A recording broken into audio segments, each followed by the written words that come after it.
Idol, paano masuppress yung hunger pag nag-intermittent fasting ka? Kailangan kasi malakas yung goal mo, yung gusto mo, yung want mo. Pag gusto, madaming paraan. Nung kabataan ko, kaya ko mag 5 days fast. Nagko-concert tour kami nung mga kagrupo ko.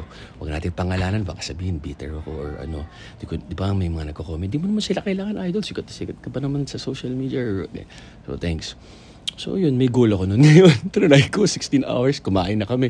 Kumain ako yung, na-favorite ko yung yum-yum. Double, wow! Sa mga spaghetti.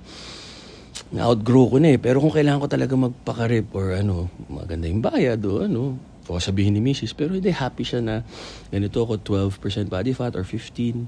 Actually, ngayon nga na 190 ako, gusto niya 180 ako. Kasi pag inaakbayan ko siya, mabigat na rin yung mga muscle.